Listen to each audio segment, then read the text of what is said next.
Hello, welcome to education therapy. मैं हूं अखिलेश। दोस्तों, आज हम औसत चाल के बारे में जानेंगे। औसत चाल को हम इंग्लिश में एवरेज स्पीड भी कहते हैं। चलिए थोड़ा सा हम जान लेते हैं चाल किसको कहते हैं। चाल चाल मतलब स्पीड।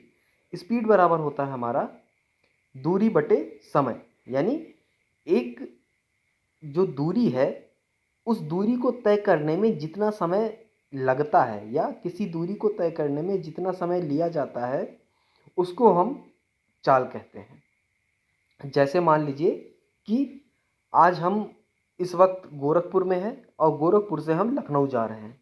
ठीक, तो यहाँ से लखनऊ तक जाने में जो दूरी है मान लेते हैं हम कि लगभग गोरखपुर से लखनऊ की दूरी लगभग 300 किलोमीटर है मान लिया हमने। और 300 किलोमीटर चलने में हमको 5 घंटे या 6 घंटे मान लेते हैं लगा। ठीक, 300 किलोमीटर चलने में हमको 6 घंटे लगा।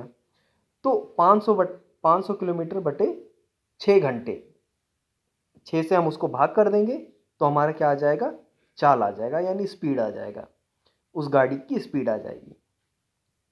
चलिए अब आते हैं औसत चाल पे।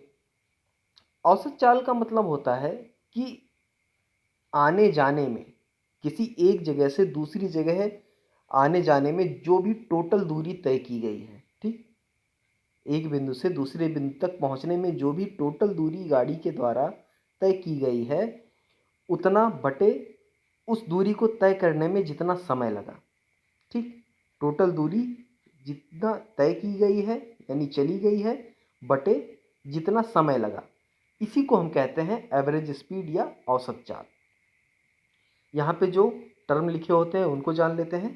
देखिए, जो समय होता है समय को हम टी से दर्शित करते हैं और जो दूरी होता है उसको हम यस से दर्शित करते हैं और चाल को हम यहाँ पे वी से दर्शित करते हैं। तो वी बराबर यस बटे टी होता है।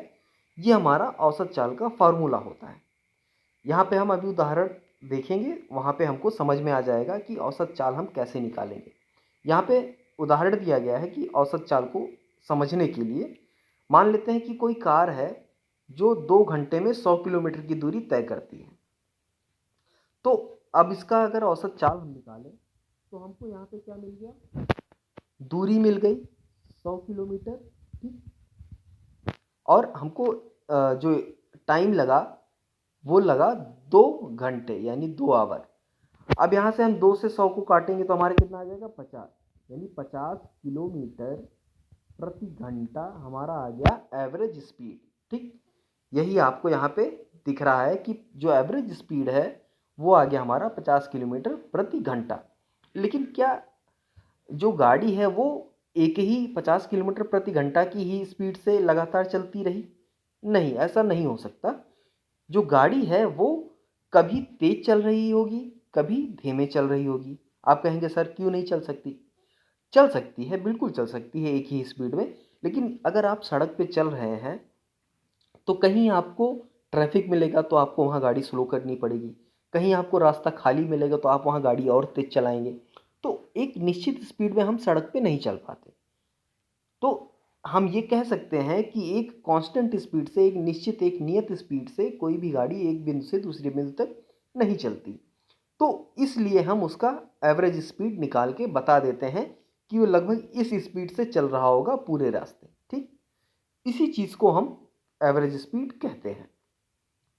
चलिए इस पे एक क्वेश्चन हल करते हैं जिससे हमको ये पता चल जाए कि अगर ऐसे सवाल आते हैं तो हम एवरेज स्पीड या औसत चाल कैसे निकालेंगे।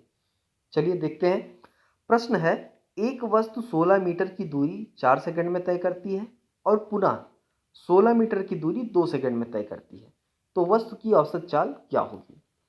तो सबसे पहले हम टोटल डिस्टेंस निकाल लेते हैं। ठीक, टोटल डिस्टेंस यानी यस, यस को हम डिस्टेंस के लिए दर्शित करते हैं। तो सबसे पहले 16 मीटर चली। ठीक, 16 मीटर चली 4 सेकंड में और दूसरी बार 16 मीटर चली 2 सेकंड में, यानी 2 बार 16-16 मीटर गाड़ी चली। तो टोटल डिस्टेंस जो हो गया वो 32 मीटर हो गया। ठीक, अब हम निकाल लेते हैं टोटल, क्या निकालेंगे, टोटल टाइम। टाइम को हम टी से दर्शित करते हैं। तो पहले 16 मीटर चलने में 4 सेकंड लगे तो 4 सेकंड लिख लेंगे। फिर प्लस दूसरे 16 सेकंड चलने में उसको कितना लगा, 2 सेकंड लगा, तो फिर प्लस 2 सेकंड कर लेंगे, तो इसको जोड़ेंगे तो हमारा आएगा 6 सेकंड। अब हम एवरेज स्पीड निकालेंगे, तो एवरेज स्पीड का फार्मूला क्या होता है, v बराबर यस बटे टी। तो हमको यस मिल गया, यस हमको मिल गया 32 मीटर, तो इसको लिखिए 32 मीटर।